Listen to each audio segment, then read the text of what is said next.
custo Brasil hoje deve estar acima de 10% ao ano. Se você não tem uma operação que cresce mais do que 10% ao ano, tu está encolhendo. Em algum momento tu vai colapsar.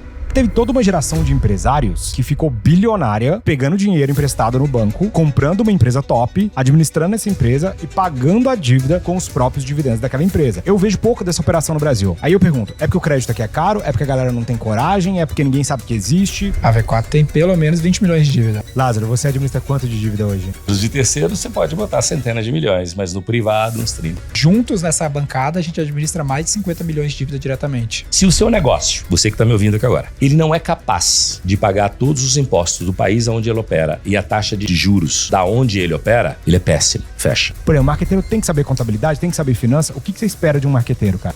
Eu sou um vendedor, não preciso fazer conta. Vendedor tem que saber fazer conta. Eu não confiaria num marqueteiro que administra o marketing no PPT. Eu só confiaria num marqueteiro que administra o marketing no Excel. Estamos começando mais um Roy Hunters, episódio especial A Alavanca Online. Seguinte, a gente fez um evento nesse ano que chama A Alavanca, em Campinas, 2.000 empresários. O evento foi top. Lázaro tava lá, o Denner tava lá, eu tava lá. E a gente falou sobre as alavancas que fazem uma empresa crescer. Só que muita gente não pôde vir para Campinas para participar desse evento. E ficaram chorando no nosso inbox aqui, falando, pô, disponibiliza a gravação, faz uma versão online, dá um jeito, eu quero participar. E aí, o que a gente tá fazendo? A gente criou a primeira Alavanca Online. Um conteúdo todo preparado para você fazer de 2026 o melhor ano da história da sua empresa. A gente vai te dar um plano prático que, à medida que a gente vai te ensinando, você vai preenchendo o plano para você ter um excelente ano de 2026. Quem vai estar lá? Eu vou falar de marketing, o Denner vai falar de tecnologia e o Lázaro vai falar de gestão. Então, se você quer dominar essas alavancas no seu marketing, na sua tecnologia em 2026, você tem uma coisa a fazer agora. Presta atenção. Antes de se inscrever, curtir e tudo mais, tem um link aqui na descrição em que você pode retirar o seu ingresso de graça. Ponto. Os primeiros 1.000 ingressos vão ser gratuitos. Depois disso, a gente vai começar a cobrar. Tem um QR Code na tela, em algum lugar aqui, se você estiver vendo na TV, 25% de vocês veem na TV, você vai escanear e fazer seu cadastro agora. Qual que é o ponto? Talvez os ingressos esgotem quando você escanear. Tudo bem, não vai ser um valor exorbitante. Se tiver de graça, acelera e pega o ingresso agora. Fechado? Vejo vocês lá na Alavanca Online no dia 25 de novembro. Fechado? Bora começar o episódio então? Roy Hunters. Estamos com alguns convidados especiais, eu mesmo, esse que vos fala, o mais famoso sócio da V4 agora, oficialmente. Mentira, tem que passar. O Amadeu é sócio? O Amadeu é sócio, pô. Então eu vou passar o Amadeu mês que vem. Lembrem quando eu tava nesse episódio falando que eu ia passar todo mundo. Denner O Igor Lippert é sócio, pô. Tu tá longe de passar o maior sócio, né? Ai, fudeu. Não, só falta 9 milhões agora pra chegar no nível. Falta muito equity e 9 milhões de seguidores. 9 milhões de seguidores. Denner Lippert, cientista do marketing. E aí dá oi pra galera. Muito tempo que você não vem, né? Tô de volta aí, pô. Episódio especial da Alavanca e você apareceu.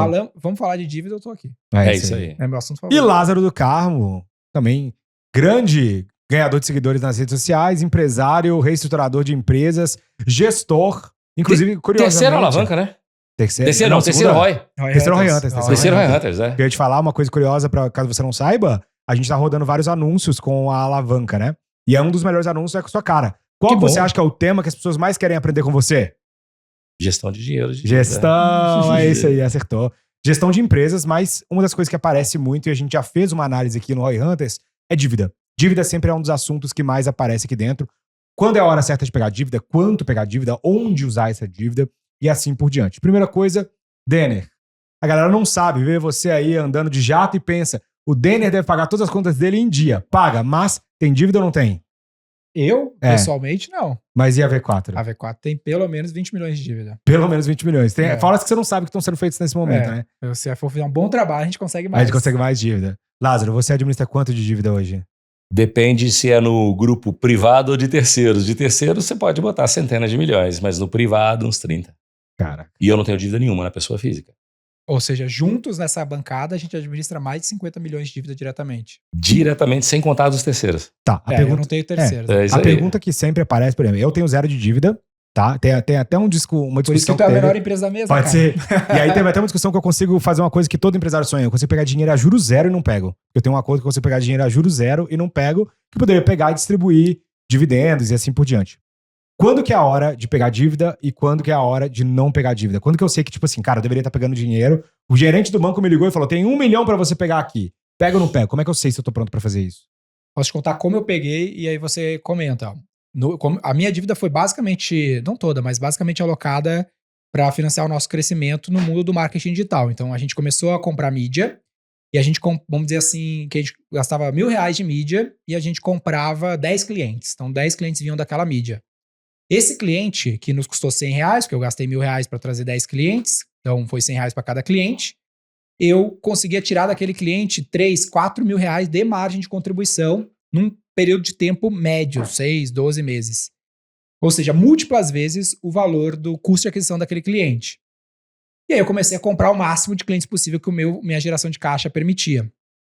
Quando a minha geração de caixa começou na verdade ela permitiu adquirir aquele grupo de clientes, só que a minha visão era a quantidade de clientes disponível para ser capturado era muito maior do que minha geração de caixa permitia eu comprar.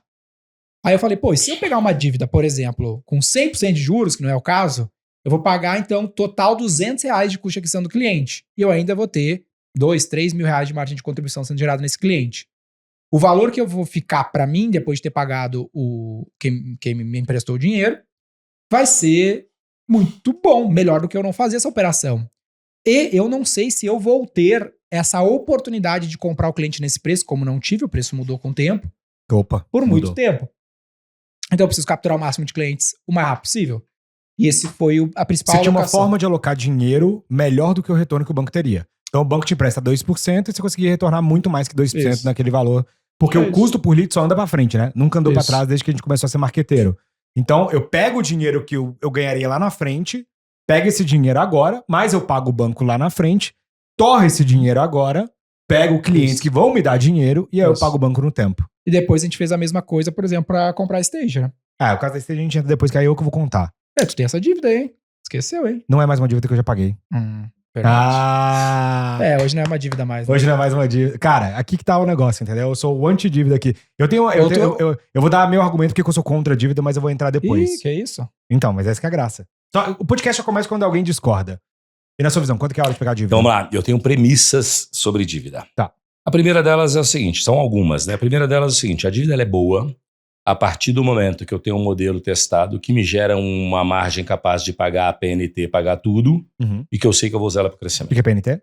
É a parcelinha mensal do banco e tal, o principal mais os juros, né? E a dívida ela é ruim quando o meu negócio não gera caixa e eu estou tomando dívida para suportar capital de giro. Para fechar a conta no final do mês. Quando você começa, se o seu negócio não está gerando caixa suficiente para cobrir suas despesas fixas e operacionais, e você começa a tomar dívida para cobrir, você tem que mexer, você não tem que tomar dívida, você tem que mexer no seu negócio primeiro. Legal. Porque senão ele vai virar um ciclo negativo. Se você tem um negócio que gera caixa operacional, paga, mas você precisa ampliar, porque você precisa de estoque, você vende no longo e compra no curto, toma dívida. E essas são as premissas básicas para qualquer um que está ouvindo a gente. Legal. Para tomar dívida, você tem que fazer essa conta. Né? Lázaro, mas existe uma linha de banco para capital de giro. Sim, desde que o seu giro esteja coberto pela sua geração. Mas eu não quero ter o capital de giro próprio, porque o capital de giro próprio é do meu dinheiro, do meu bolso. Eu boto ele no bolso, pego o dinheiro do banco, a minha empresa é capaz de girar, pagar o banco com juros. Lindo. Agora, se você está tomando para cobrir deficiência operacional, vai se fuder. Segundo, e outra coisa. Se o seu negócio, você que está me ouvindo aqui agora, ele não é capaz de pagar todos os impostos do país onde ele opera e a taxa de juros da onde ele opera, ele é péssimo. Fecha. Porque eu escuto muito. Lázaro, mas se eu for pagar juros bancários, se eu for pagar o imposto, eu vou ser sócio do banqueiro e o meu negócio é muito... Eu não aguento, eu quebro. Eu falei, então fecha logo essa merda. Se a gente tem uma Selic de 15 e você não consegue pagar o custo de 15 e nem os impostos do país em que opera, fecha porque tem um péssimo negócio. Ou vende para um operador melhor. Ou vende para um operador melhor. Então a gente escuta muito isso. Cara, mas é que sabe por quê? É porque eu não consigo pagar. Pensa assim, o custo do Brasil hoje deve estar acima de 10% ao ano. Se você não tem uma operação que cresce mais do que 10% ao ano, tu tá encolhendo. Sim. E em algum momento tu vai colapsar. Então isso é bom para as pessoas entenderem. Não acha que o pagamento à vista é uma burrice? O cara que compra à vista na empresa? A não ser que o benefício seja brutal. Tá. E qual que é o benefício brutal? Muito acima do que uma taxa financeira, caramba, o taxa Selic hoje está 15, certo? Uhum. Um pagamento à vista para valer a pena hoje 20 e poucos por cento. Mas por que se é 15? Não, é porque é o seguinte, se eu tomar hoje uma taxa de juros de 2% ao mês, capitalizada ela vai dar uns 30 É. no ano. Então tem que ser qualquer coisa acima dos 30. Sim, Você tem que trazer aquela dívida de 12 meses para valor presente sim. com um over para você ganhar. É isso. Se você não Sim. faz isso, é burrice. Ah, não, eu te dou 5% para pagar à vista. Uhum. E tu pagar à vista? 12 Sim. vezes no cartão ou 5% à vista? O que é burrice? 5% à vista. É, e às vezes o cara tem. E também vai depender dos projetos que ele tem para alocação de recursos. Mais Porque ainda. isso tá falando da taxa mínima de atratividade. Exatamente. Mas às vezes o recurso do cara é limitado e ele tem algum projeto que vai entregar 100% e ele tá pagando à vista por 30%. Era melhor ele pagar parcelado e alocar no de 100%. Que é aí que eu vou ao Matemática. ponto. Matemática. A matemática vai te dizer se é à vista ou a prazo. O problema é que o cara não faz a conta de qual que é a taxa interna de retorno dos projetos. Exato. É porque no final das contas, o que vocês estão falando é o seguinte: se sua empresa for boa e você construiu uma máquina que você bota R$1 e volta mais do que 1,30 ao ano, cara, pega dinheiro, todo o dinheiro que você conseguir botar à mão e coloca dentro dessa máquina. Sim. Agora, se sua máquina é ruim, não tem dinheiro que vai te Não salvar. tem É dinheiro. pior você colocar dinheiro nessa máquina. Então a primeira coisa que todo empresário tem que estar preocupado em é construir uma boa maquininha de fazer dinheiro. Agora, construir uma boa maquininha é aquela história. Eu tenho uma máquina que eu boto R$1 de um lado, sai 2 do outro, eu quero botar o máximo de dinheiro possível até ela não quebrar. O cara vai falar comigo assim, Lázaro, mas o supermercado deixa 3% na última linha. É 3% depois de pagar o banco. Ele deixa 3% depois de pagar o banco.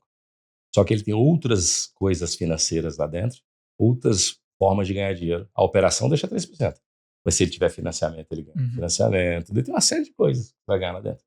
Né? Então, sempre é depois. Ah, poxa, eu vi que a rede de farmácia deixa 5% depois de pagar o banco. Sim. Entendeu? E sobre o caixa, por exemplo? Então eu peguei empréstimo e aí eu tenho caixa lá. O que vocês fazem com caixa? Vocês preferem distribuir o caixa e, tipo, cara, operar no menor possível? Se eu precisar de mais dinheiro, eu vou lá e pego no banco tudo que eu puder? Ou é melhor ter o dinheiro do empreendedor em caixa pra ter tranquilidade? Vou dar um exemplo. O Érico uma vez estava aqui nesse episódio e eu vi o Érico falando que ele deixa 36 meses de caixa na empresa dele. Ele é o único cara do planeta que faz isso. Também. Então, Ele é. porque ele falou que ele prefere que isso dá paz de espírito pra ele. Ele poderia deixar os mesmos 36 meses no caixa dele, não da Exato. empresa. Não, mas tem um monte de empresário que faz isso. Porque o cara ele fala que mistura, porque o cara mistura a vida dele com o negócio. É. Então, mas qual que vocês acham que é a melhor maneira de olhar pra isso, pensar nisso? Não, eu acho que o cara tem que distribuir o máximo possível. O que é o máximo possível? Vamos tentar aterrizar. Cara, Tira os investimentos. 100%. Esse é o máximo. Porque se o negócio precisar, tu pode chamar capital, alocar. Agora, se tu sacar, investir em outros business e ficar em líquido na PF, sendo um administrador de um negócio onde você é o CEO também, eu, o maior acionista, que tu sabe que pode ter uma chamada de capital, aí pode ser um problema, entendeu? Aí é uma cagada. Eu vou te dizer uma coisa. Ele matou uma charada aqui. Eu sou a favor do seguinte. Você vai distribuir o máximo que você puder, desde que o seu recurso fique líquido com você. E quando você precisar, tu faz chamada própria, aporte ou banco. Mas desde que o seu negócio seja operacionalmente positivo. Tá. E agora, sabe Isso. qual é o grande problema? O cara pega o dividendo, ele traz e compra a fazenda. Que não seria um É. problema, porque ele ainda poderia botar a fazenda de garantia e pegar um empréstimo. Menos mal. Mas ele compra um monte de coisa, mas Se aí quiser ele não gastar tem... tudo em viagem, fudeu. Ele não tem Aí garantia ele não nenhuma. tem liquidez, irmão. E aí o problema é quando você distribui tudo e você não vai ter liquidez futura, aí tu vai ter que, se você precisar, tu vai ter que tomar tudo em banco e aí você vai ficar um pouquinho mais pobre. Entendeu? Mas desde que o negócio seja operacionalmente positivo, a questão do dividendo e o dividendo é, eu estou crescendo 30, eu deixo o caixa, o capital de giro para crescer 30 no ano seguinte.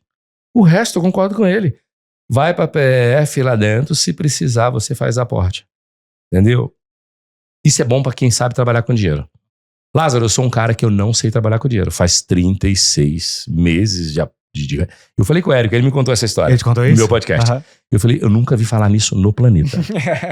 Nunca. Não conheço uma empresa que Porque é a tenha... mente de CLT, porra. Não, irmão, não é 36% de lucro não, tá? É 36 vezes a venda dele. Ele falou que ele tem dinheiro pra ele pagar todo... É 36 Isso, vezes eu o despesa. SG&A todo. Isso, todas Tá as vendo? despesas. Todas as despesas Ele pode- todas. Ele pode operar de portas Porque fechadas 36 Ele poderia meses. falar o seguinte, eu poderia juntar o meu descasamento de caixa. Aham, não. É 36 meses com todo o SG&A. É, exato. Ele pode ficar com a porta fechada 36 meses. Ele tá protegido contra uma bomba atômica. Literalmente. Eu nunca vi isso na vida. Eu nunca tive mais de 20 dias em caixa, velho. Que isso, aí também é demais. 13 anos, nunca tive muito mais do que 20 dias. Teve uma coisa interessante de que você todas fez. as despesas, porque, pô, Então, eu não preciso comprar. Tá, mas eu vou te 4 falar uma outra coisa interessante também, que é uma coisa que vários empresários passam. Eu sou um negócio de serviço, não tem estoque. Tem Exatamente. Mas aí tá, realidade, mas entendeu? você tomou uma decisão ano passado, que eu vou revelar aqui, que você falou assim, eu quero tantos milhões de dividendo todos os meses, faça chuva ou faça sol, Sim, vocês vão começar a me pagar dividendo, essa empresa tem que pagar dividendo e vai se ferrar se não pagar dividendo. sim. E aí, cara, magicamente a empresa paga dividendo, porque eu recebo, né, todos os Sim. meses, bonitinho, eu recebo lá. Antecipação, explica pra ele, é antecipação, mas ele resolve isso no balanço, ele fecha bonitinho. Não, então, Porque e aí tem como é cara que que você fez? antecipa cara? dividendo sem ter balanço positivo. Não, sem então, ter eu vínculo, queria você vai, entender não o que você fez, o que mudou na mentalidade da V4 pra pagar dividendo todos os meses. É porque a gente sempre reinvestiu muito no negócio para fazer ele chegar no tamanho que chegou. Então a gente tinha uma política de distribuição de dividendo mais anual e tudo mais. E aí eu criei essa regra da distribuição mensal, porque o que acontece? Se a gente. É tipo dieta. Se tu quer fazer uma dieta, mas tu começa comendo as paradas mais saborosas, mais palatável no começo, não sobra muito espaço pra salada. Se tu começar comendo as paradas menos palatáveis, tu não sobra tempo pras merda. Com o dividendo, eu vejo que é um pouco parecido. Se o cara deixa pra pagar o dividendo no final, vai surgir alguma coisa que vai consumir esse dinheiro, velho, que não era essencial. Sempre uma ideia genial. Sempre, mas não deu, mas saiu mais caro. Vou te dar um exemplo. Esses dias eu cheguei na empresa e os caras estavam pra fazer um evento no outro dia. Um evento que eles iam receber uns clientes no escritório. Aí, pum, subiu uma planilha da despesa. Aí tava lá, sei lá, cara, 300 mil reais de custo no evento. Falei, cara, como é que você não gasta 300 mil pra fazer um evento dentro do escritório? Já tem espaço de evento, já tem infraestrutura do evento. Aí eu vi um monte de putaria aleatória. Eu lembro que tinha um Mano, fiquei simulador louco. de carro Fiquei pros louco. clientes fazerem brincar de simular de carro. Eu fiquei louco não pelos 300 mil. Eu falei, canta coisa dessa que eu não vi. Mas deixa eu falar um negócio, meu irmão. Isso é falta de cabeça de dono. É. O cara que faz a proposta dessa pra você tá fudido se ele me escutar agora. Falta de cabeça de dono. É. Esse cara nunca vai ser dono da empresa dele. Se for, ele vai quebrar. E aí o que eu fiz? Foi você não, né, Fernando? Não foi não. Não, Imagina, não foi não. Não, Fernando não tem Eu sou problema. mega frugal, essa que é a graça. Eu vou trazer daqui a pouco minha visão sobre isso aqui. É porque é foda, a frugalidade é um lance que é Eu complexo. sou do tipo assim, não investe em bolsa todo o dinheiro, eu quero dividendo, paga pra cá, entendeu? Mas aí o que eu fiz, cara? Primeira mais- coisa que a gente vai fazer vai ser pagar o dividendo. E depois tu vai viver com o que tem, entendeu? É isso aí. O Nigro fala isso pra investimento, né? Tipo, cara, você investe primeiro e depois você vive com o que Aí qual que é sobrou, a né? regra que eu criei pra ter mentalidade de dono? Tem um partnership muito grande. Cara, a gente vai pagar o dividendo primeiro. Mas se faltar caixa, a gente chama capital. Eu não vou queimar o dinheiro. Agora, se tu queimar, tu vai ser diluído, porque várias pessoas Boa ideia são isso aí, sócias. hein? Gostei disso aí. Na empresa de educação que eu tenho, a gente faz a mesma coisa. Mas a gente estipulou uma coisa assim, eu quero isso por mês, aqui agora, e no final do ano a gente faz o resto do dividendo. Mas eu poderia fazer, como eu sou bom de contabilidade, Aham. a gente tem o valor total que a gente vai fechar o ano, que vai fechar o balanço. Porque sabe o que é que tem cara que faz errado, cara? Ele distribui dividendo antecipado no mês, depois o balanço no final do ano não fecha. Aham. E aí tu vai ter que pagar como não, vai ter que pagar como salário. Aí tem 27% de imposto de renda. Entendeu? O balanço tem que fechar com os saques. Sim, Então, é uma regra contábil. sim. Então, eu sei lá quanto que vai ter. Puta, eu vou ter isso. Eu vou ter um EBITDA de 20 milhões ano. Depois dos 20 milhões, eu vou pagar contribuição social e imposto de renda de tanto, o resto eu posso distribuir. Então, eu posso antecipar a parte dele com segurança, no final do ano eu faço o resto. Então, a conta é essa. No final do ano, tem que tomar cuidado. Quando você antecipa Sim. todos os meses, você que está ouvindo a Tem gente, que ter lucro, né? eu quero antecipar também. Você tem que ter lucro compatível com a distribuição. Uhum. Porque senão no final você não vai fechar o balanço na contabilidade, você vai ter obrigado a pagar como se fosse... Mas como que ele poderia prolabore. chegar nessa pegadinha? Porque, teoricamente, ele tá distribuindo porque tá gerando. Não, você... Por exemplo, a grande pegadinha está no nosso setor de serviço, por exemplo. Você não tem estoque. Aham. Se você não tem estoque, você pode antecipar recebíveis. Ele acabou de falar D+2. verdade. O D+2 não quer dizer que seja o seu resultado operacional do balanço positivo. Não. Uhum. Você pode ter o caixa, mas você não tem o econômico, o contábil. Aham. E se você distribuir o caixa e não tiver o contábil depois, vai ter que colocar como prolabore 27% de imposto de renda. Então tem que tomar só esse cuidado, mas Tá. eu sou 100% a favor. A metodologia sua, ela é corretíssima. Se um dia a gente for fazer um negócio junto, é a mesma. Aham. É Já estamos mesma. alinhadinhos nesse É a negócio. mesma, alinhadíssimo. Todo mundo nesse negócio. É isso. Legal. Tá, legal. Falando sobre isso... Eu acho que assim, a maior segurança pro caixa do negócio é os acionistas que ele tem, entendeu? Os acionistas têm que ser capazes de aportar capital se o negócio precisar. Mas aí falando sobre isso, teve uma coisa também que acontece que sempre que eu vou em evento, a galera pergunta e tal, que é, cara, dívida tem gente que usa pra vários motivos. Um dos principais é reformar escritório, não sei o que, essas paradas, que eu não sei qual que é a opinião de vocês. Só que teve toda uma geração de empresários que ficou bilionária pegando dinheiro emprestado no banco, comprando uma empresa top, administrando essa empresa e pagando a dívida com os próprios dividendos daquela empresa. Sim. Jorge Paulo Lemann talvez seja o maior ícone disso do Brasil. Acho que Bernard quase todas, Arnault. Bernard Arnault na Europa, entre vários desses bilionários velhos aí dos anos 80, ficaram bilionários assim, né? Sim. E aí eu tenho uma dúvida. Eu vejo pouco dessa operação no Brasil. Aí eu pergunto, é porque o crédito aqui é caro? É porque a galera não tem coragem? É porque ninguém sabe que existe? Tipo assim, cara, vale a pena comprar empresa com dívida? E se vale a pena, como fazer isso da maneira correta, entendeu? Tu tá usando dívida pra comprar a empresa, não necessariamente ela tem dívida, né? Exato. Não, então eu vou pegar dinheiro no banco a 30% ao ano e vou comprar Sim. uma empresa e tentar pagar com isso. Então, eu vou falar um pouco de uma operação que eu quero fazer e tu julga quais que tu fez aí, que tu é o cara que já passou por isso. Fiz poucas operações nesse nível. Mas eu parto daquele meu cenário, né? Mesmo um cenário pequenininho da compra de mídia, pode ser um cenário maior. Então, por exemplo, eu tô olhando uma empresa, agora vou te falar todos os dados aqui, não vou falar o nome, mas já te falei o nome em off, tá? É aquela lá. Essa empresa gera 10 milhões de caixa, fatura uns 17 milhões, tem décadas de história. O EBITDA é bom. Cara, a geração de caralho. caixa é fantástico. É muita margem, mas ela fatura pouco. Não cresce 10% ao ano, tá? Cresce pouquinho, não tem dívida, tem muito pouco funcionário. Ela faz parte de um grupo, então ela tem vários... Qual o valuation dela? Ele quer 60 milhões.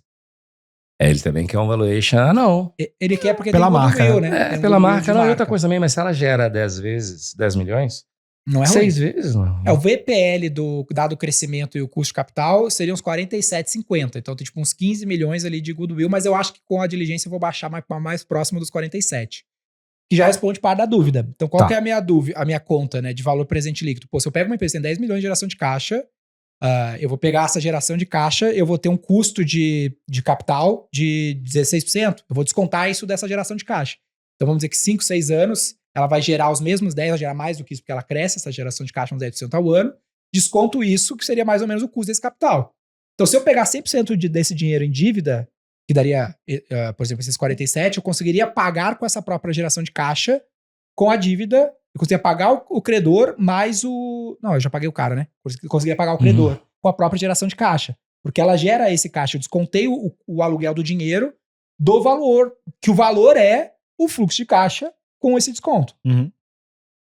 Então daria pra comprar 100% com dívida. A gente nas antigas, por que na antiga era assim? Se essa vale 60 milhões, certo? E ela me gera 10 milhões e eu parcelar ele, provavelmente, parcelar a compra, eu posso provavelmente pagar 80% com o cavalo gerado e 20% com o dinheiro de fora. Aí os caras, era esse o jogo. E no Brasil, com o cavalo como é que é? 80% com ele mesmo Sim. e 20% com o dinheiro de fora. Dinheiro Você de falou, fora, tu diz, banco ou próprio.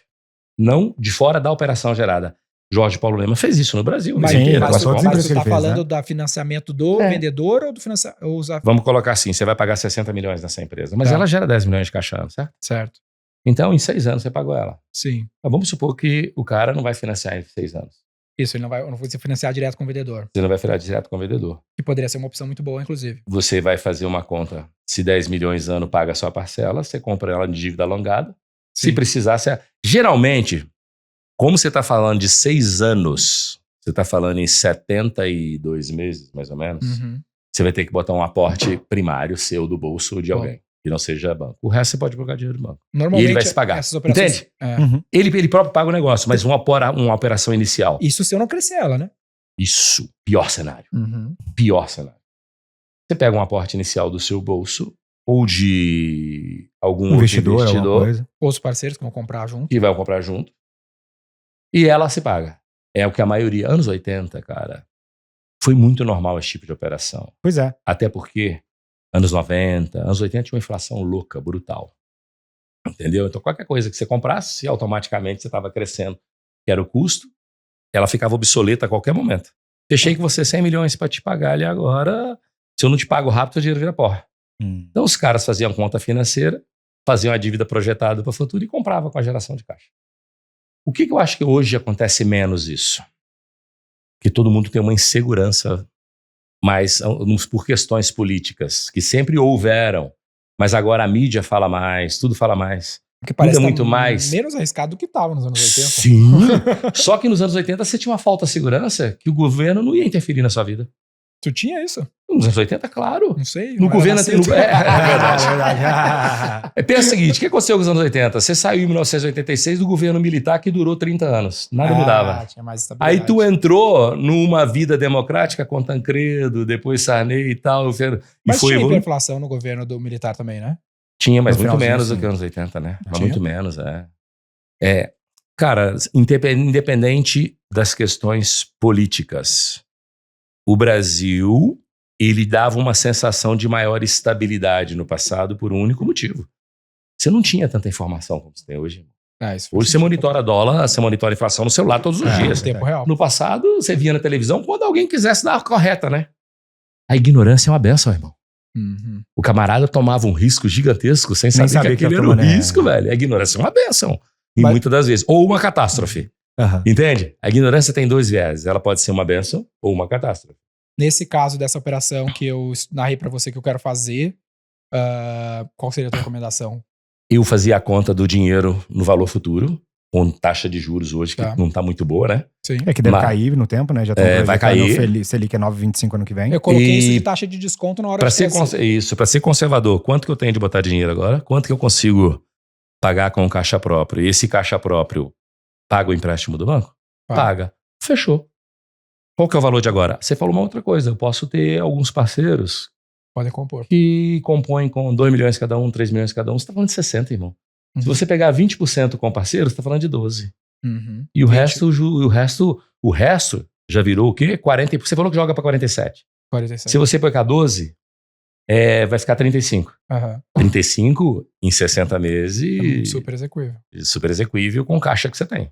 Sim. Porque você tem 35 e você gera 60 milhões de caixa. Uhum. E você gera 50 milhões de caixa em 60 meses. Que não é 50, porque tem o perda do valor do dinheiro no tempo, mas ele também corrige porque ele cresce 10% ao ano. Então daria mais ou menos a mesma coisa. É matemática. A Agora- matemática é que vai embasar a sua melhor decisão. Sempre. E tem outra coisa, a V4 gera 40, 50 milhões de EBITDA. E a minha dívida é de 20. Teoricamente, eu poderia ter uns 100 bem tranquilo de dívida. Tranquilo. Você pode ter 2 vezes e 2 vezes seu EBITDA tranquilo se eu tiver alongado em 48. Você Uhum. pode ter 2 vezes e meia se você tiver em 60 sabendo administrar com dinheiro e que desde que a sua empresa Porque às mantenha as mesmas taxas de Às vezes eu crescimento. vejo assim, a gente tem um endividamento de 0,5 nosso EBITDA, uma porra assim, e eu podia ter até 3, que seria saudável se fosse bem alongado. Em caso de serviço. É.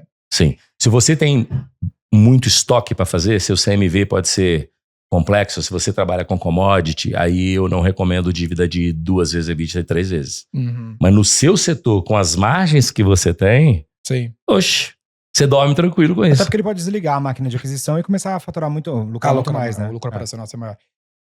Mas eu vejo assim, eu tenho uma sensação que quando eu não estou pegando mais dívida, dado a circunstância de uma empresa de serviço com baixo endividamento, que eu estou sendo um administrador aquém do que eu poderia ser. Mediano. Mediano. É verdade. É que você tá administrando Cara, pouco dinheiro, O né? mercado, Pouco recurso. o mercado está falando, você poderia ter mais dívida. É porque, na verdade, no final das contas, você não é capaz de o administrar empreendedor ele é um alocador de recurso. Então, se você é um bom alocador de recurso, você quer botar a mão em o máximo de recurso possível. Eu vi uma parada muito boa outro dia que um cara perguntou: por que o Elon Musk é tão rico? Eu falei, porque nós, enquanto sociedade, decidimos que esse cara é um bom alocador de dinheiro, então a gente dá bastante dinheiro pra ele alocar, entendeu? É isso? Todo o mercado quer dar dinheiro pra esse cara alocar. Irmão, deixa eu te falar um negócio. Tem um cara aí, eu não vou falar o nome dele, porque todo mundo conhece, eu não tenho direito de fazer isso. Mas ele é um cara que, apesar de já ter tido altos e baixos, um monte de coisa na vida, ele abre a boca pra buscar recurso.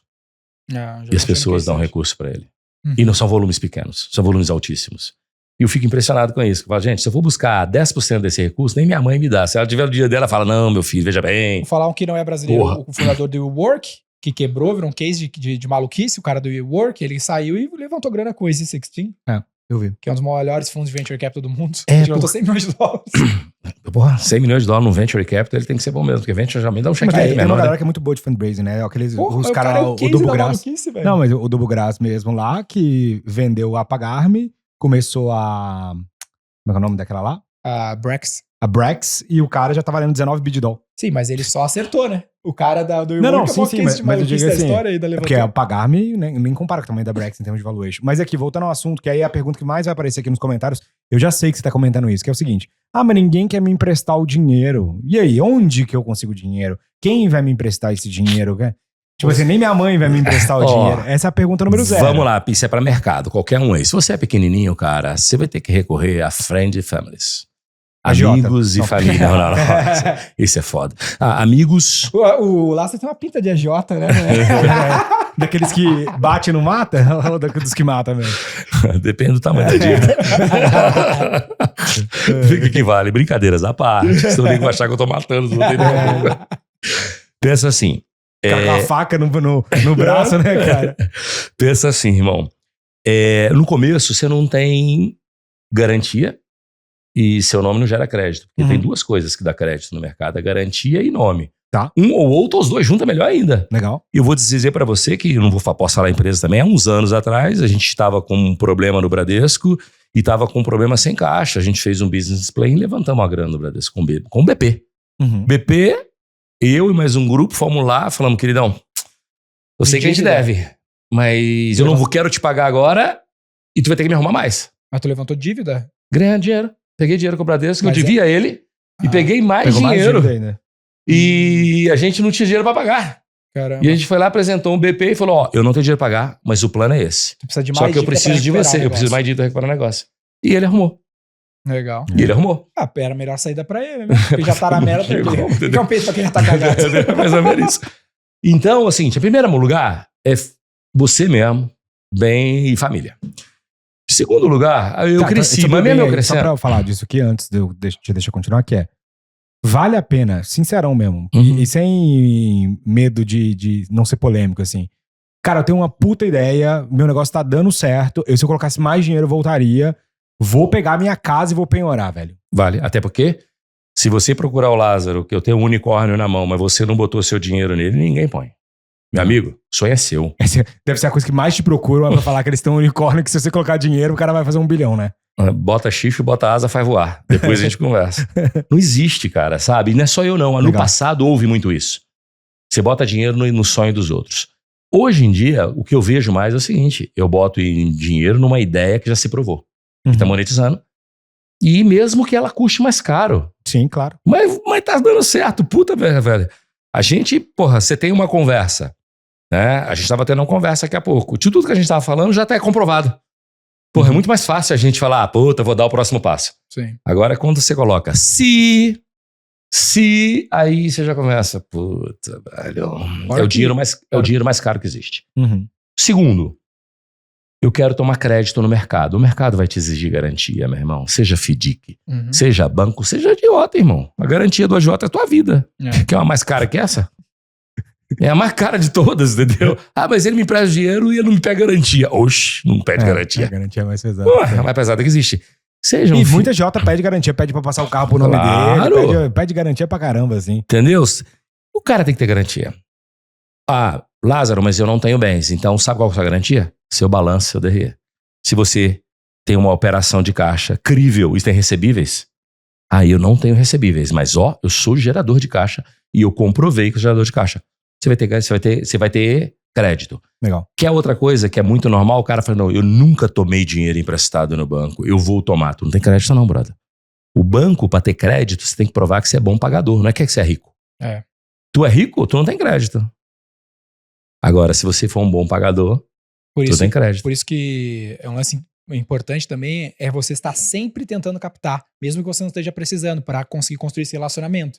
Então, o nosso CFO lá, o trabalho dele é rodar a bolsinha na Faria Lima frequentemente para construir relação com os bancos. Mas é isso. Porque até o cara me emprestar, é um trampo. Ele quer ver você voltar umas 3 vezes com um resultado positivo, né? E um monte de pergunta, um monte de documento, e tu vai ver, aquele documento naquele formato que ele exige eu não tenho. Tu vai ter que preparar, já vai 3, 4 meses para te entrar naquele ritmo que o cara quer.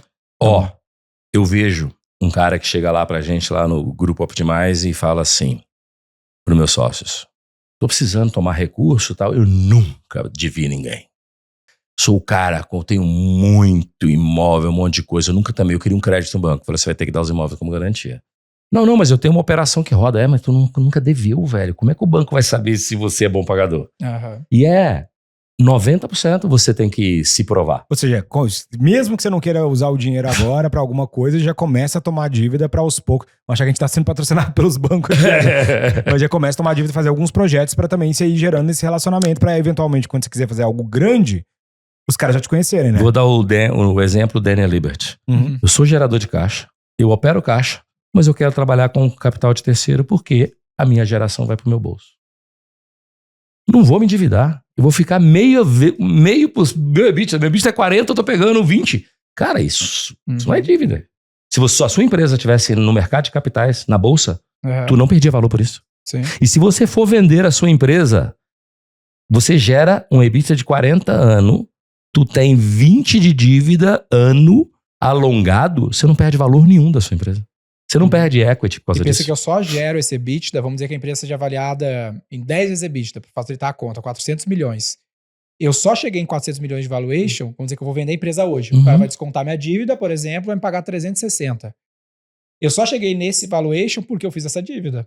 Então, essa é a mágica do negócio, né? E se você não pegou essa dívida, você não tinha esse valor. Então isso não interfere no seu valuation, desde que seja uma coisa saudável. Agora vai não. descontar, né, do valuation.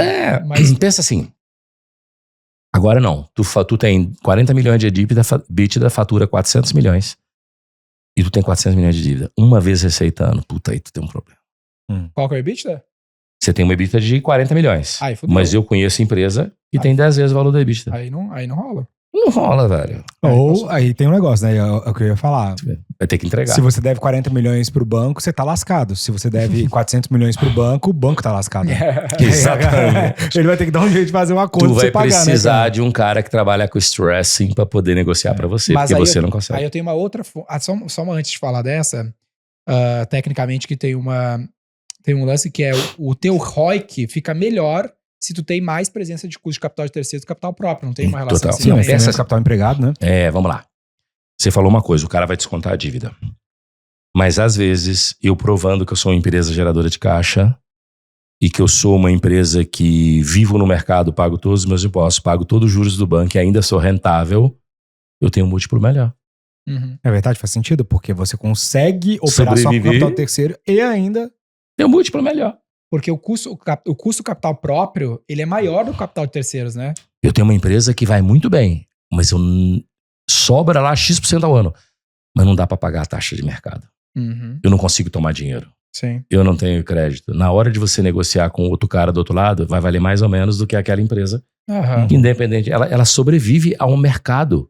Sim. O mercado é taxa de juros, minha capacidade de crescimento, né? E meus impostos. O mercado é o quanto eu pago de imposto, quanto que eu cresço nesse mercado e quanto que é o custo do meu capital. Sim. Se eu supero isso e sobra dinheiro, É sobre isso. ela vale muito. O meu múltiplo é melhor. Isso. Sim. E Eu sou uma empresa segura. Entendeu? E a administração nada mais é do que tu entregar um retorno sobre o capital investido maior do que as alternativas. Então sempre existem no mínimo esses 3 grandes agentes da economia, que é o poupador, que não tem capacidade, ou seja, de competência ou de tempo, para alocar um recurso que ele dá para o banqueiro. E o banqueiro vai alocar no empreendedor. O empreendedor precisa pagar a taxa que o banqueiro cobre, que é o suficiente para ficar um pouquinho para ele, um pouquinho para o poupador. Então o seu papel como empreendedor é participar dessa cadeia econômica. Se você faz recurso melhor do que o banco. Se você faz isso, você consegue atuar com os recursos que o mercado te oferece. Agora, antes que a galera de M&A critica a gente está falando aqui de múltiplo de EBITDA, mas a gente sabe que esse é só um indicador. Sim. Tem muito mais coisa, entendeu? Você tem um brand que vale, eu vou vender pro estratégico, vou vender pro financeiro, tem várias coisas. Porque outro dia eu fui falar disso e apareceram os haters lá, para de falar besteira, isso aí é o básico do básico. A gente tá falando do básico. De EBITDA, A gente tá falando do básico do básico, a gente tá falando da capacidade de você se autofinanciar. É um proxy da geração de caixa, no fim. No fim, cara, negócio é para gerar caixa para pagar as fontes de capital. Né? Pode ser capital próprio ou capital de terceiro. Só que o capital próprio, normalmente, ele é limitado. A gente tá falando de alavanca. Pra gente crescer, a gente não tem todo o tempo do mundo. Né? A gente vive e empreende por uma fração de tempo curta. Se a gente administrar só o nosso próprio capital, principalmente a maior parte de todo mundo que tá nos ouvindo que partiu do zero, você vai deixar de fazer, eventualmente, 100, 200 anos em 10.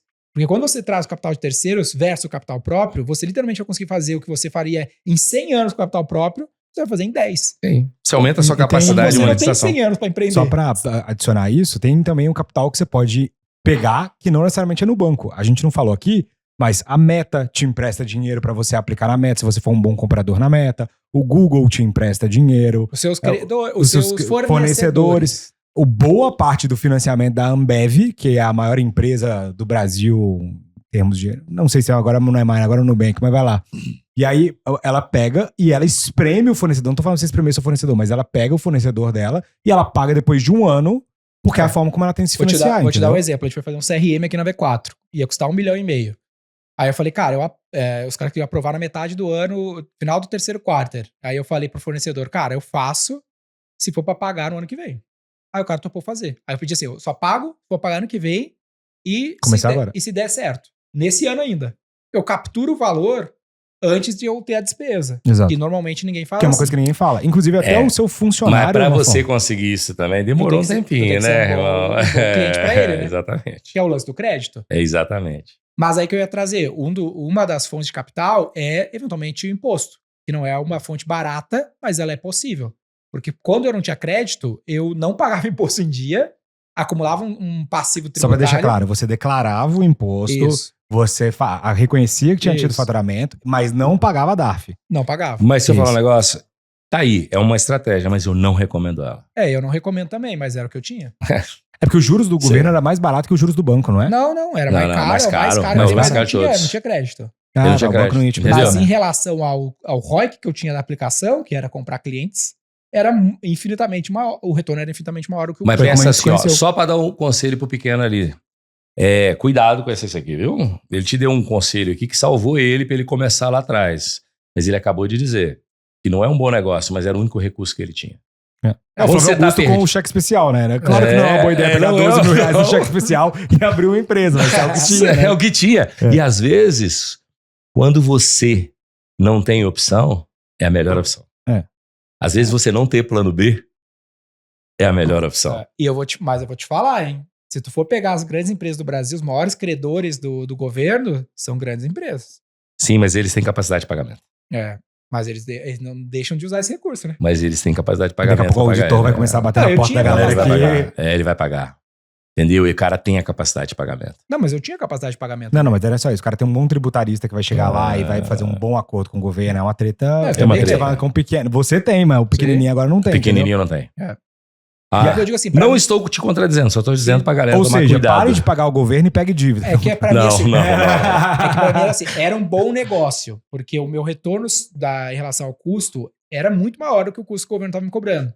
Era o melhor negócio de fonte de capital? Não, mas era o único que eu tinha. Era onde você tinha na época. É. O único problema é que, às vezes, o brasileiro acha, por uma questão de achar assim, ninguém faz nada por mim, o governo não faz nada por mim, ele entra nessa, depois ele se fode Aí muito, ele vira irmão. um sonegador, né? E ele se fode muito. Eu vejo o cara todo dia.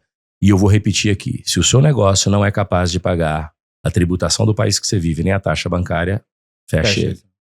Por quê? Porque pode virar uma armadilha futura. Uma Sim. coisa é uma coisa, outra coisa é outra coisa. Uhum. Entendeu? Então, as obrigações acessórias e a taxa de banco, ela tem que estar no seu BP na hora que você faz seu planejamento futuro, ou para abrir o negócio, ou para ver a viabilidade dele. Interessante. Para o cara, por exemplo, até na hora da venda.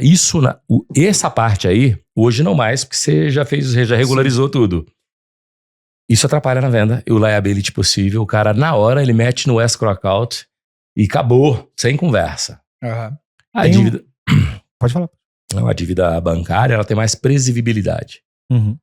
A dívida tributária, ela não tem. Pode ter refis, pode não ter refis, pode ter desconto, Ele pode vai não ter Amanhã o Desconto. Lula desconto. pode mandar valor. prender todo mundo. Hã? Amanhã o Lula manda prender todo mundo. Xandão vai atrás de você.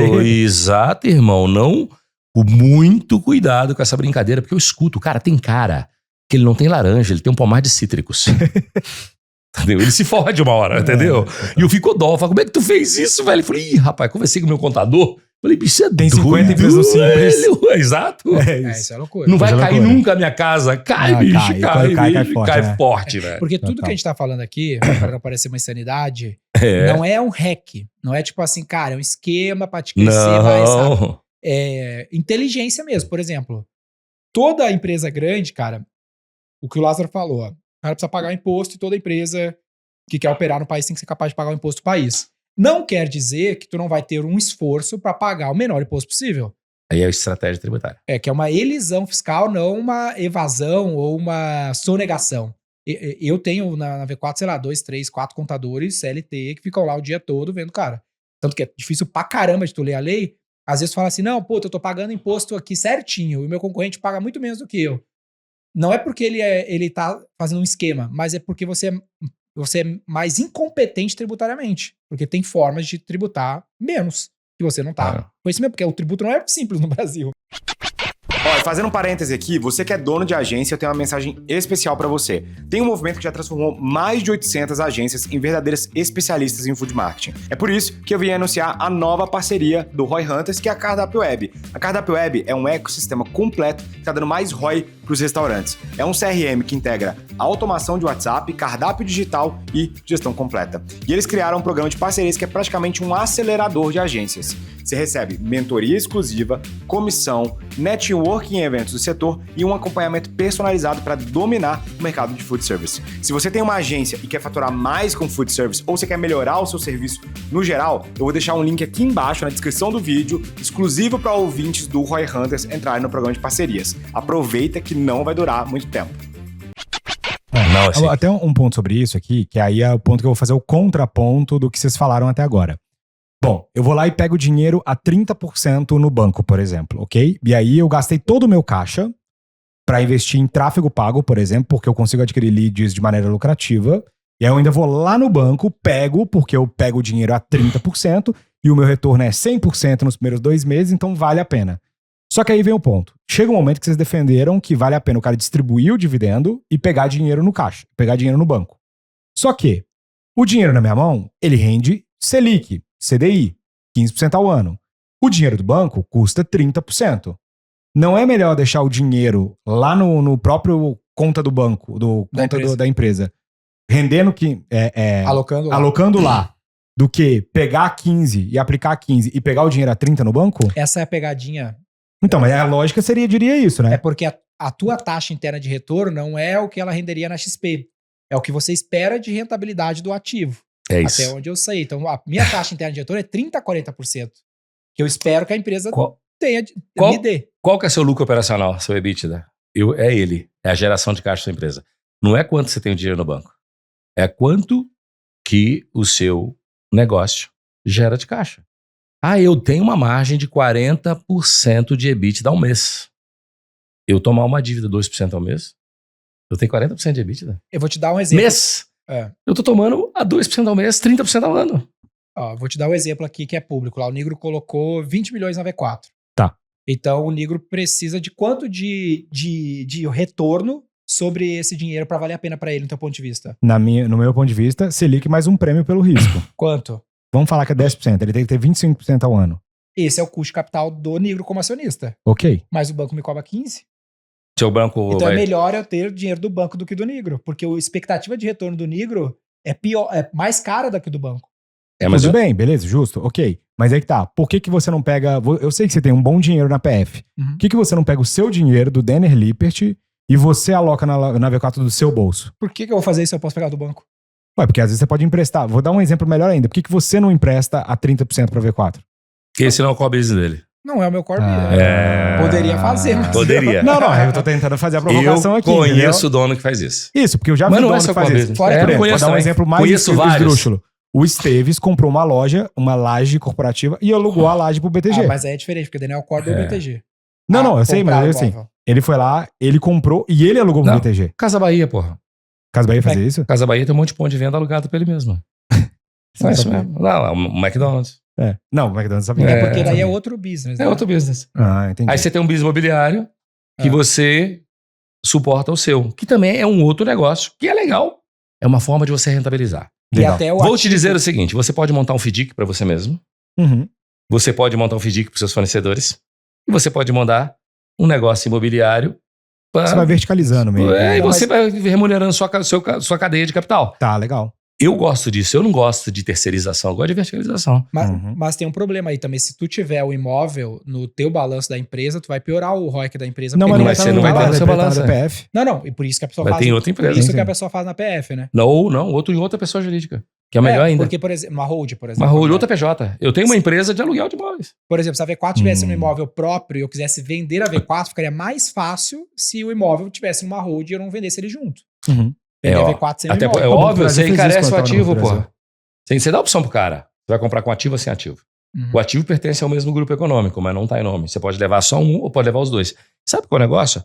Você cria do outro lado um fundo imobiliário seu, se esse for o seu business. É o que o Banco do Brasil fez. O Banco do Brasil pegou Tá. todas as agências, botou num fundo imobiliário, outro business, outro CNPJ, Outro- outros Mas essa acionistas. pergunta que o Fernando fez, eu acho que é uma pergunta que ela é complexa de entender e que deve ter na cabeça da maior parte das pessoas. É claro, o cara então, fala que assim, é isso, o cara fala, se Fica com o eu- retorno todo pra mim, pô. É, Por que exato. eu vou... se eu aplico o dinheiro a 0,9% ao mês e eu tô tomando a 2%, eu tomei um ferro. Exato. Mas nós não estamos falando do seu bolso pessoa física. É. Nós estamos falando do negócio que gera um EBITDA de 40% ao mês. Ah, É Lázaro, separar mas o peraí. negócio. O EBITDA é 40% ao ano, meu querido. Todo mês ele te dá 40%. No acumulado é 40% ao ano. E quando você paga a taxa de juros, você paga a taxa de juros de 40%, 2% ao mês, capitalizado, deu 30% ao ano. São contas diferentes. E que outro dia um cara falando isso comigo. Peraí, mas o meu EBITDA é 40% ao ano e eu tô tomando dinheiro a 30% ao ano. Uhum. Peraí. A média do seu EBITDA é 40% ao ano.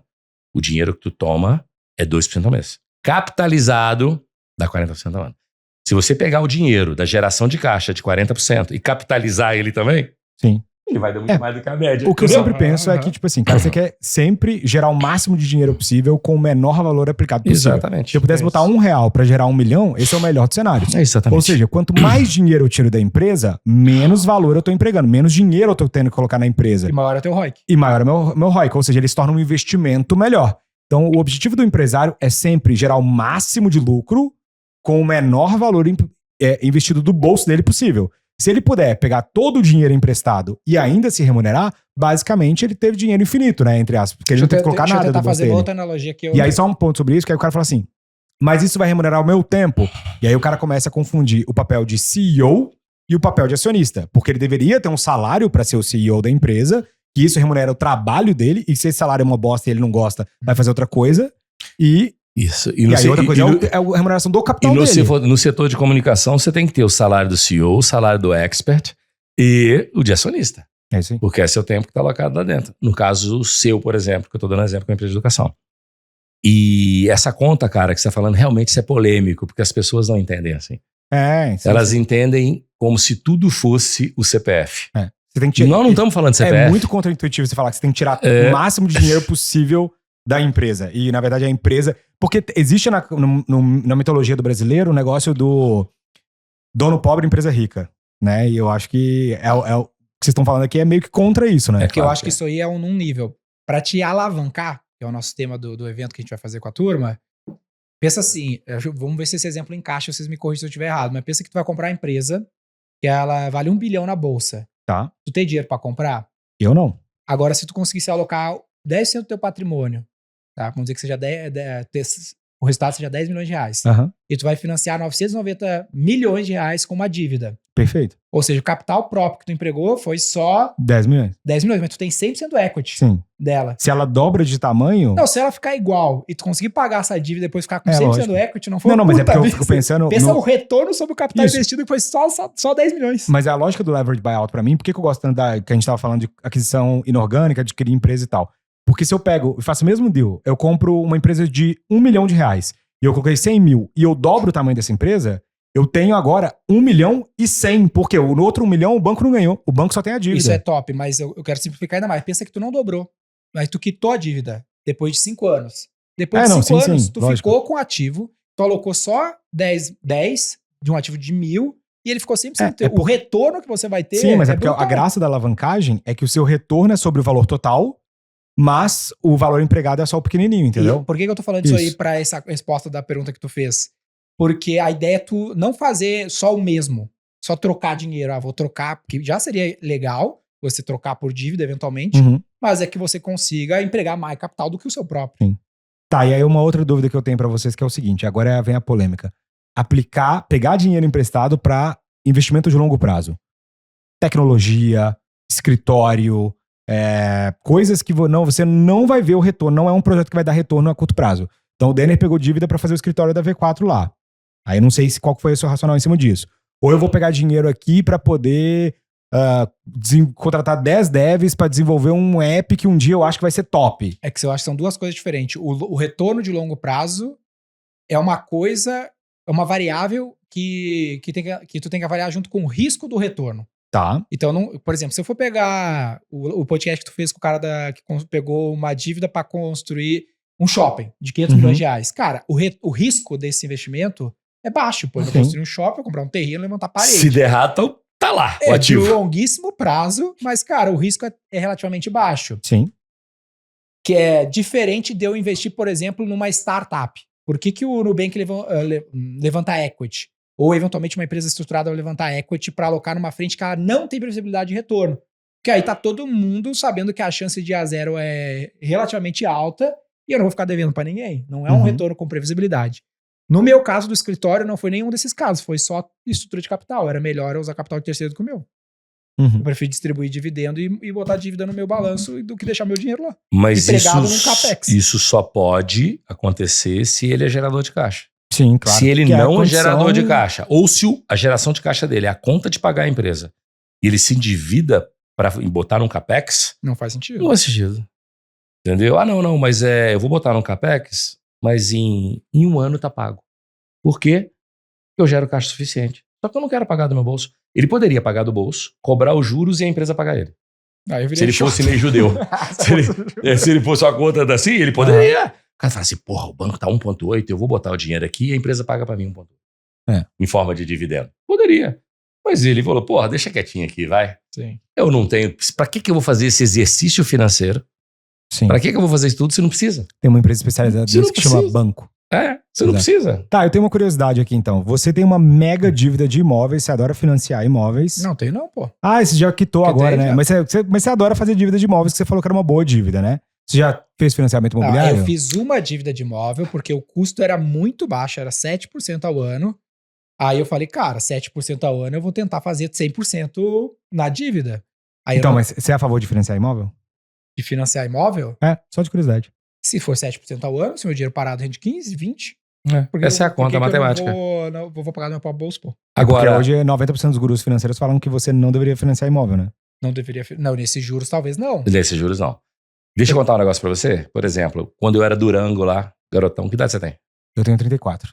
Não, aí eu já não era duro mais com 34. Mas quando eu era durão lá atrás, a única forma que eu tinha de comprar um imóvel era financiado. Eu financiei meu primeiro apartamento. O segundo em diante, não mais. Por quê? Comprar à vista. A casa que eu moro, compra à vista. Por que compra à vista? Porque você com caixa na mão, eu consigo cada preço que eu não consigo de outra forma. E não, mas se eu financiar, é a mesma coisa de à vista. Mas por incrível que pareça, o outro cara que tá do outro lado da mesa, você fala assim, eu faço o Pix, ele abre tranquilo. Se fala assim, não, eu vou pegar um dinheiro no banco, ele já endurece. Porque pode dar mil coisas erradas. Né, então assim, mas só por isso. Tá bom. Só por isso. Aí, mas eu falo também. Tem cara que tem 80% do patrimônio dele alocado em imóvel. Cara, eu não consigo entender. 90%, eu não consigo entender. Se você precisar um dia de liquidez, pra mim, eu falo que é o rico mais pobre do mundo. Eu já conheci família com 500 milhões imobilizado e não tinha 10 milhões na conta. Aí, pra fazer isso virar dinheiro... Mas dinheiro. Vocês ouviram a história do cara que quebrou comprando imóvel? Não. Porque ninguém quebra comprando imóvel. Essa é uma piadinha aqui. Mas também não fica rico. Não fica rico também. Aqui, tem algumas perguntas que a nossa audiência mandou no último episódio. Mas eu vou te falar, eu não conheço a história específica de... Não, era uma brincadeira, porque eu vi um amigo falando aí. É bem fácil o cara quebrar com imóvel. Lógico que é, se o cara tiver dívida. Fluxo? Não, porque o cara não tem fluxo de caixa, pô. Sim, se ele não alugar nada e tiver um monte de coisa pra pagar, né? Sim, e mesmo você alugando... Já aconteceu, com certeza, eu tô zoando aqui. Você tem questão de vacância. Tem casos, Tem casos, com certeza. Inclusive, eu tenho um monte de negócio de real estate quebrado, porque normalmente não são bons negócios, né? Estacionamento, assim, por diante. Tem algumas perguntas que a nossa audiência mandou no último episódio, e eu queria pegar de vocês, dar minha opinião aqui também. Primeira delas saindo um pouco aqui da alavancagem, mas puxando pra a alavanca, né? Baseado nos últimos episódios. A primeira delas o que vocês consideram, quais critérios vocês usam pra contratar um marqueteiro que vai administrar o dinheiro? Você foi lá no banco, pegou R$1 milhão, e aí você vai botar na mão do seu marqueteiro. O que você tá buscando nesse marqueteiro, cara? Por exemplo, o marqueteiro tem que saber contabilidade, tem que saber finança. O que você espera de um marqueteiro, cara? Um cidadão vivo tem que saber fazer conta. Tá bom. Um ser humano que pensa tem que fazer conta. Entendeu? Eu sou um vendedor, não preciso fazer conta. Vendedor tem que saber fazer conta.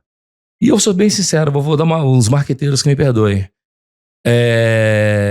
O marqueteiro tem que dar a mão dada pro financeiro, porque geralmente eu não boto a mão da mão em 100% na mão do marqueteiro. Eu boto o dinheiro para ele, mas o financeiro tem que fazer a bandeirinha amarela, azul e vermelha. Amarela, verde e vermelha para ele. Sério. Raramente você vai pegar um budget e vai jogar na mão do cara 50 milhões de reais e falar, vai, vença. Tem que ter muita confiança. Eu não confiaria num marqueteiro que administra o marketing no PPT. Eu só confiaria num marqueteiro que administra o marketing no Excel. Pode ser também. Porque aí ele sabe fazer conta, né? Mas é isso aí, tá Porque certo. eu ganho PPT a maior arma de te enrolar, porra. Então, mas você acha que o bom marqueteiro, o CMO, o cara que vai tocar o marketing da sua empresa, ele é um cara mais criativo, ideias, publicitário, porque esse é normalmente o que a gente imagina do marqueteiro, ou ele é um cara mais parecido com um contador mesmo, assim, nesse sentido, cara, no sentido de Eu acho que um bom planilheiro. publicitário é um cara criativo que trabalha para um chefe de receita. Eu não curto o conceito de CMO, de marqueteiro. Tá. Prefiro o cara que faz arquitetura de receita, que ele tem um modelo matemático embaixo do braço de como tu produz receita, e o publicitário, o time criativo, serve esse cara para ele produzir essa receita a partir do modelo matemático. O Legal. Chief Market Office tem que saber finanças. Legal. Eu não daria o cargo de CMO pra um cara que não entenda de grande. Animal. Muito Não bom. daria. Uma das jogadas que o teu CMO pode fazer agora, se ele não é tão conectado com o CFO, é prazo de pagamento da meta. Quase uma galera não tá ligada nisso. Total. Uhum. Aí uma outra coisa que eu queria perguntar também, que apareceu aqui, que eu sei que talvez vocês não concordem com essa, mas você tava falando disso aqui até num papo que a gente tava antes. O que você acha de pagar variável pro time de vendas, time de marketing? Você é a favor, contra? Qual que é a sua visão? É o paraíso. Dá a cenoura pro cara, meu irmão. Bota a gasolina no avião azul. Tu tinha que perguntar E o oposto, deixa o o que tu cara acha de ganhar. não pagar. Então, mas aí eu quero faço. seu argumento. Eu quero seu Eu não argumento. pago comissão pra vender. Então, mas aí eu quero que você argumente por que você não paga, e aí eu quero ouvir a opinião revés aqui. Porque é muito pouco comum não pagar comissão pra vendedor. Você é meio que um unicórnio nesse sentido, Eu né? também acho. Eu nem sabia disso. Ele não paga comissão pra vendedor. Vou até me retirar agora. O Astro já ficou ofendido. Não, Exato. eu pago de algumas formas. Como maior parte, tem várias empresas que não pagam. A Nike não paga, a Apple não paga, a Tiffany não paga. O primeiro motivo de não pagar é questão de experiência do cliente. Pô, o meu serviço já é cheio de promessa, né? De um futuro melhor. Então, se eu deixo o cara com uma pressão para vender, ele vai empurrar coisa errada no cliente. Esse é o primeiro problema, tá? Então, já é um dos motivos de eu cuidar com isso, de alguma forma, tentar corrigir esse problema. Outro problema do meu contexto, a maior parte da origem da minha demanda é mídia paga. Então, esse ano eu vou botar 40 e poucos milhões de mídia paga. Ou seja, eu gasto muito na meta. Não paga no resultado, paga na meta, não paga na venda, paga no resultado. Então, o que eu fiz? Eu fiz um modelo novo. Falei assim, ó, eu vou te pagar um fixo relativamente ok. Então, nenhum closer ganha menos de 5 mil reais fixo. 4, 5 mil reais fixo. Que é bem acima do piso do vendedor brasileiro. Eu não vou te pagar uma comissão de curto prazo sobre a receita que você vende para o cliente. Prêmio, bônus anual, alguma OTE, umas que a gente está avaliando agora. E aí, se você pegar uma indicação desse cliente, então, o Lázaro se cadastrou para contratar a V4. Fiz o trampo com a meta. Ele é um closer, ele vai fechar a venda com você. Ele fecha a venda com você. No processo comercial, ele tem que seguir um modelo onde ele pede indicação. Se você indicar o Fernando e eu vendi para você, eu não ganhei nada no curto prazo, mas isso vai compor numa premiação, inclusive partnership. Eu tenho vários vendedores que são sócios hoje da empresa porque fizeram muito bem o trabalho de venda, mas no longo prazo apenas. Aí no curto prazo, ele conseguiu o Fernando. Aí ele vendeu pro Fernando, aí ele ganhou a comissão do Fernando. Porque aí ele virou, eu falo que é transformando vendedores em mídia. Aqui, quando ele pegou da meta, não sobrou espaço pra pagar comissão pro cara, porque eu gastei tudo na meta. Aqui no Fernando sobrou espaço pra caralho. Aí se ele vender pro Fernando e pedir conseguir uma recomendação do Fernando, eventualmente ele poderia ficar até independente da meta. Aí tudo que eu gasto com a meta, que é tipo coisa de 20 mil reais por vendedor, eu poderia pagar de comissão pra esse cara, porque ele virou canal. Então quando eu falo assim, eu não pago comissão pra vendedor, o cara olha pra isso e fala assim, como é impossível, tu é um corretor de imóveis, não paga comissão. Mas é diferente, o corretor origina.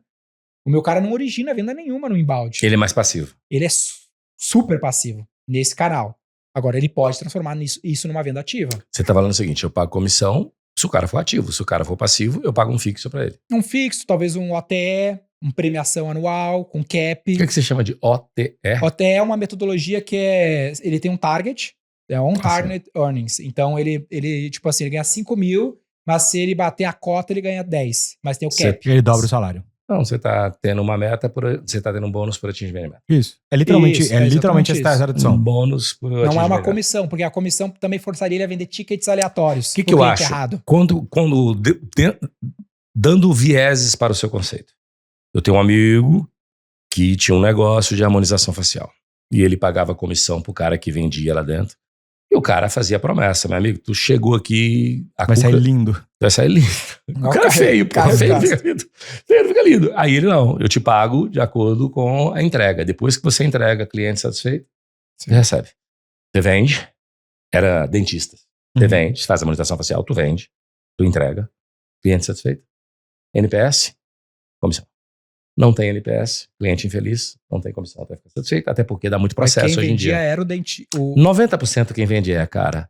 Era quem entregava. Claro. Aí mudou completamente o jogo. Né? Claro, quem pensa é o seguinte, ó, pensa assim, o cara é dono da rede clínica odontológica, você pode ter uma vendedora lá fora, mas o cara confia em quem vai fazer. O melhor vendedor é o cara que entrega.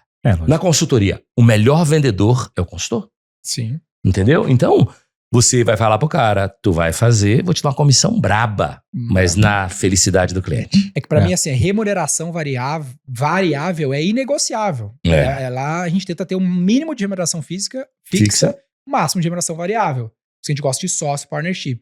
Agora, a comissão, ela pode ser perigosa, principalmente quando ela é de curto prazo, onde o vendedor tá totalmente desvinculado da operação. Que é diferente do caso que eu dei de exemplo agora. Ele pode fazer umas promessas malucas, ou pensa que tu é a Tiffany, que não paga comissão. Pô, o cara vai chegar na Tiffany sendo pressionado pra vender, que nem é na Casa Bahia, não vai construir a marca. Imagina uma Rolex que paga a comissão, nem tem como você comprar um Rolex quando você entra lá, né? Então, tipo... É isso. Imagina ver como é que a Rolex vai sobreviver, então. Exato. Agora... O vendedor da Rolex. Agora... Tudo depende da estratégia do negócio. Aí a gente tá falando de marcas que faz a escassez a venda dela. Mas ela tem vendedor tanto quanto outra marca. Mas aí é o seguinte, entra na fila de espera se quiser. Isso aí. Esse cara tem que ganhar muito bem. Porque, porque eu penso assim, não tem como existir o cara sem comissão. Cara, o dev, se não tiver comissão, ele não coda. O cara do financeiro, o analista, o FP&A. Tem variável, tem bônus, tem outras formas de tu criar remuneração variável mais alinhada com o longo prazo, que não é só o cara no curto prazo. Eu sou a favor pro cara que tem loja de varejo. O gerente não vai ganhar comissão na venda, ele vai ganhar comissão no lucro da loja. Porra, excelente. Eu sou super a favor. Eu tenho... Não, isso pra mim é metodologia, deveria ser. Mas meu gerente não topa, então troca ele. Ele vai ser sócio no lucro. Aí eu pago mais pra ele, a possibilidade de ganho é maior desde que eu ganhe. O meu gerente lá comercial, como é que é o bônus dele? Ele ganha um valor por tamanho de cliente adquirido. Então eu pego o cliente que ele adquiriu, eu chamo de time de aquisição, que ele adquire novos clientes para V4, só atua em carteira que nunca comprou nada.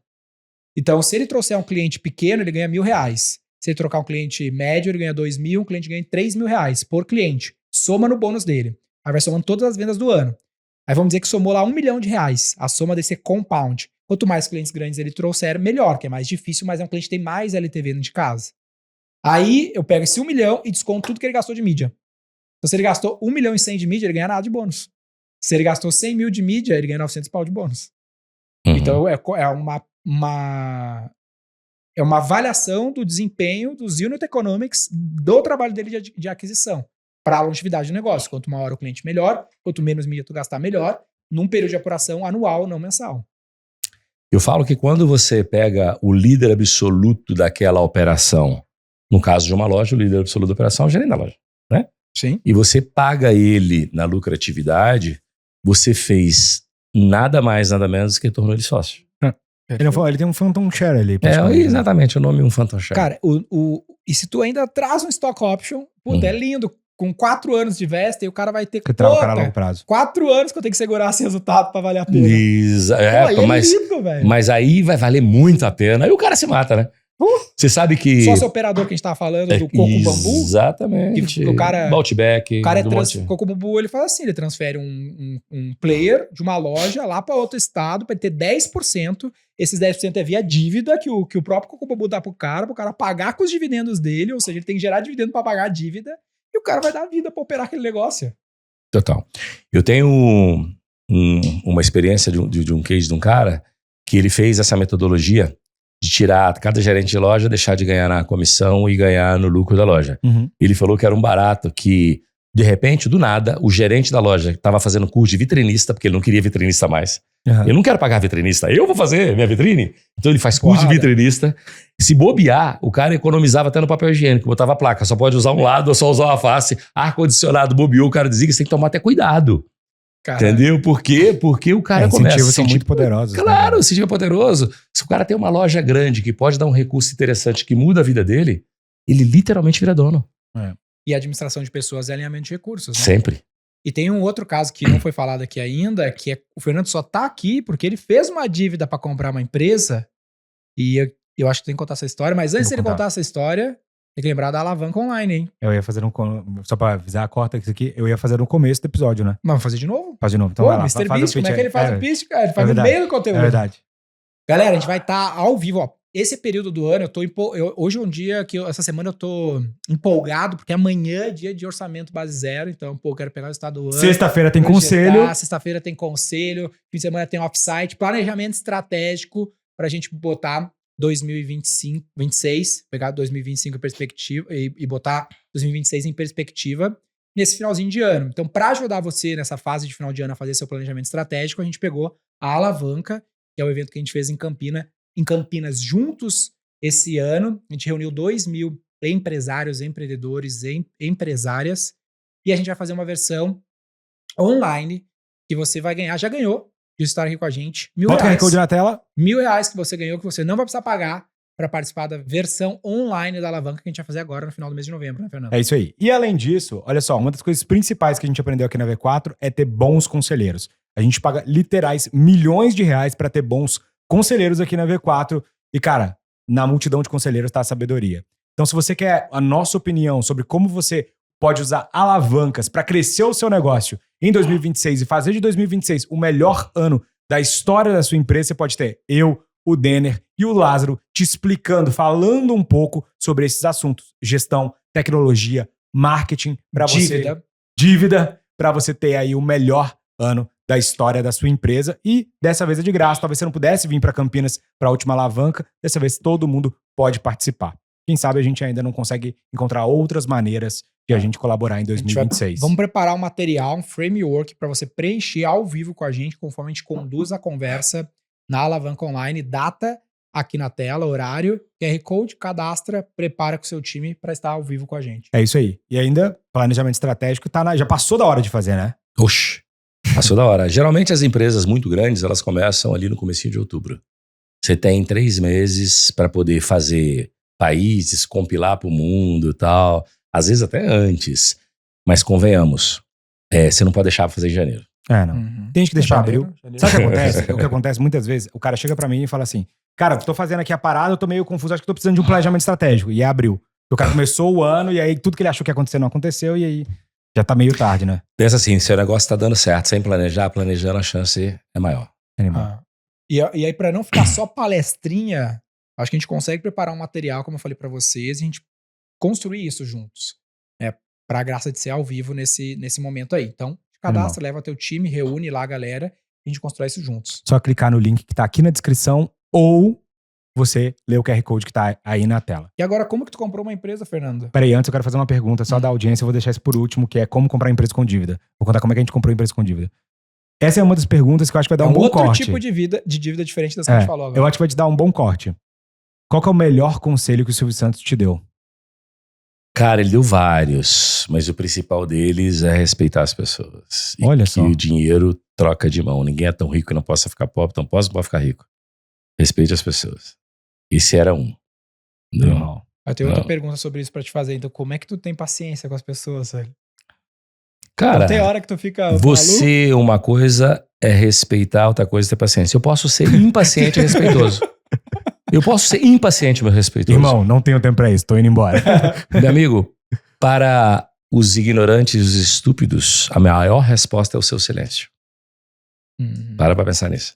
É a resposta mais respeitosa? Claro, é o silêncio. Se eu olhar pra sua cara assim e sair, mentalmente eu tô com vergonha alheia. Entendeu? Mentalmente eu tô com vergonha Imagina alheia. a pessoa vai ficar muito perdida. Cara, ele foi embora. Exatamente. Pra que você ser estúpido? É. Entendeu, Entendi. cara? O silêncio é a maior resposta para uma estupidez, para uma ignorância.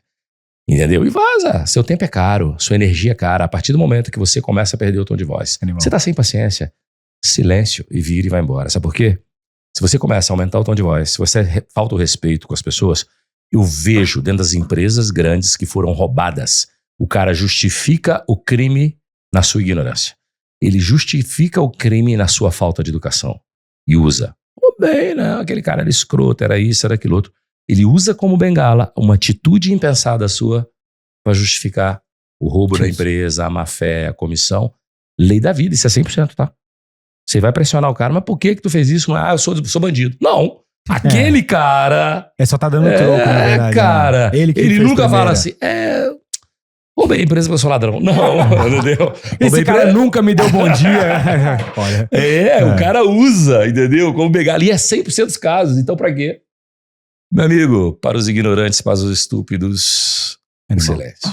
Bom, vou contar então aí pra vocês os bastidores de como comprar uma empresa com dívida sem ter nenhum real no bolso.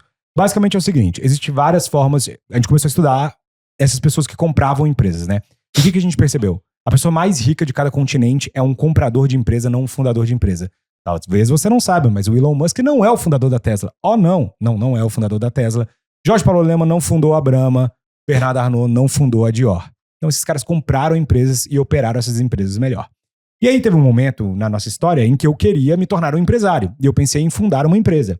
E o Danny falou, não, apareceu uma oportunidade. O do Nigro quer vender a Stage. Vamos comprar a Stage, você se torna um operador, eu te dou metade dessa empresa e a gente faz essa parada junto. Beleza, aí vem a questão, como que a gente vai pagar o Nigro? E a gente começa a brainstormar formas criativas de fazer esse pagamento, né? Esse financiamento, porque o Nigro queria um valor milionário aí de como pagamento mínimo, né? Uma coisa é quanto, outra coisa é como eu vou te pagar. Exato. E a gente falou, beleza, a gente te paga esse valor. Só que como a gente quer te pagar? Eu quero te pagar 10% agora, daqui 3 meses, daqui 3 meses. A gente assume a operação dessa empresa agora. Eu te pago mais 20% desse valor daqui 6 meses. E o resto, nós vamos fazer o seguinte. Eu vou te pagar 20% do faturamento dessa unidade de negócio que a gente está comprando de você até cumprir o valor que a gente está te devendo. Se não cumprir o valor que eu tô te devendo, eu te pago a diferença. Agora, se passar, você fica com essa diferença positiva para você também. Por X tempo, né? Por X tempo. Então vamos falar o seguinte, vamos imaginar que eu estivesse devendo R$1 milhão pro Nigro. Cara, se em 3 anos não der R$1 milhão esse valor, eu te pago a diferença. Fica tranquilo, você vai receber seu 1 milhão. Parceladinho, corrigido e tudo mais. Agora, porque você tá me financiando, eu vou te colocar no risco do lucro também. Se nesses 3 anos que eu tenho pra te pagar passar de R$1 milhão, você fica com a diferença. Sem teto. Sem teto. Hoje já tá em 3 vezes o valor, 2 a 3 vezes o valor que a gente combinou lá no início. Só qual que é a graça? A graça é que o único valor que a gente teve que dispor foi os 10% iniciais.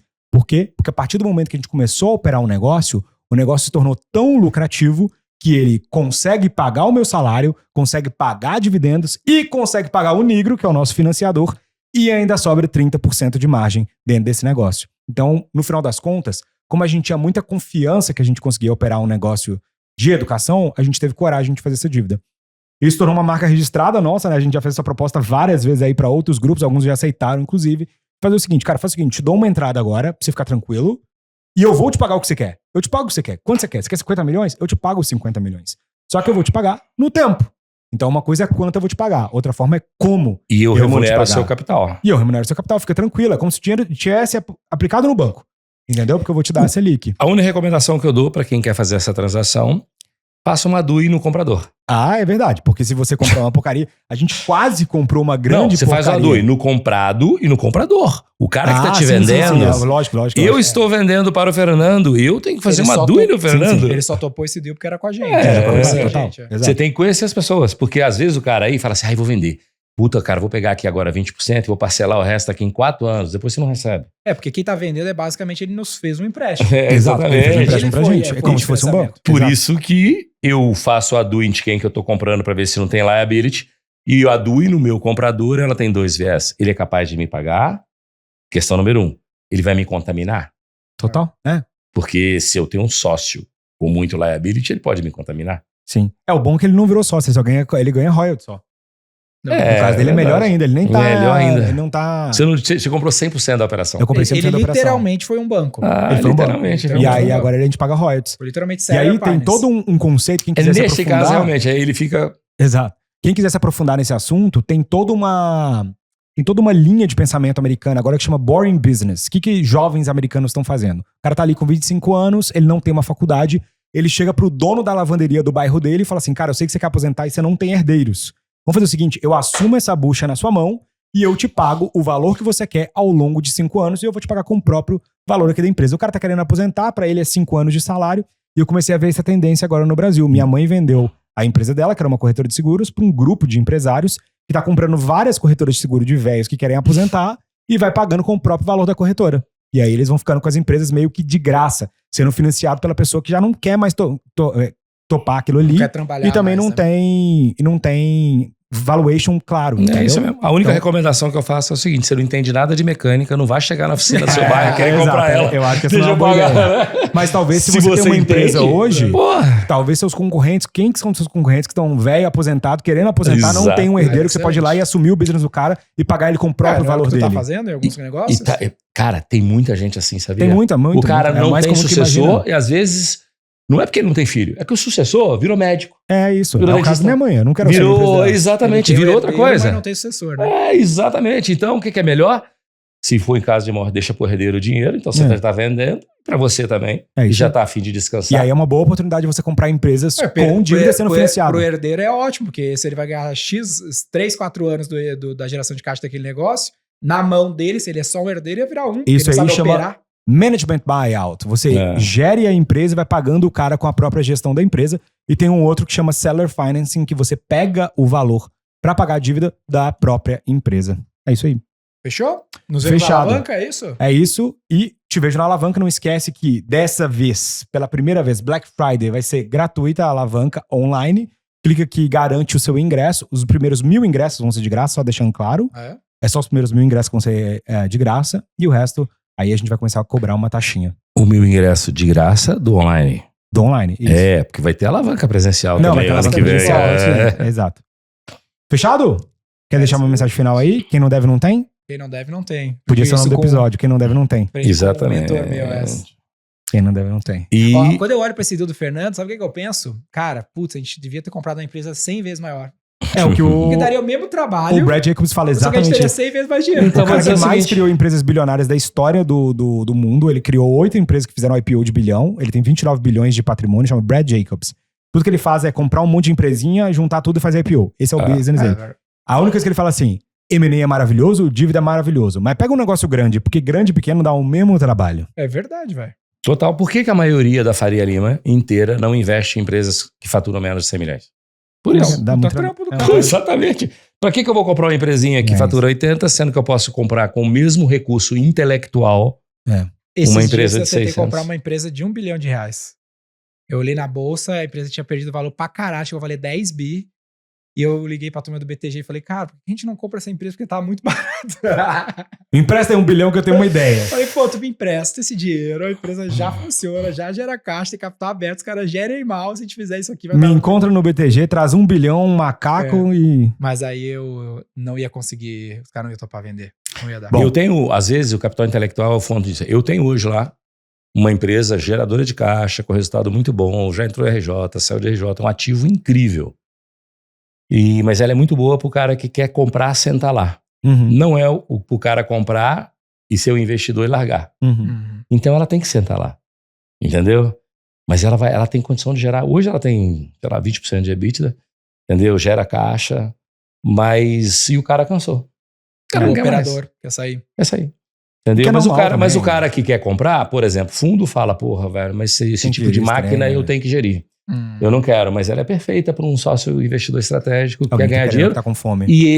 E ele com certeza topa fazer, tipo assim, 50% você paga com dinheiro meu mesmo. E É. aqui, ó, pra quem é Né? executivo chegou até aqui, que não é muito normalmente nossa audiência, se você tivesse nessa situação e tivesse se preparado, você poderia ser o managed buyout. Você poderia ser o total. comprador e Assumir, falar, não, deixa que eu assumo, eu já aprendi tudo, eu sei, Eu- faz a dívida comigo, eu te Lembra pago. que o André Esteves não é o fundador do Pactual, né? Exatamente. Bom, é isso que eu É tinha pra isso. falar pra vocês. Vejo vocês no próximo episódio e no Alavanca Online. Link tá na descrição.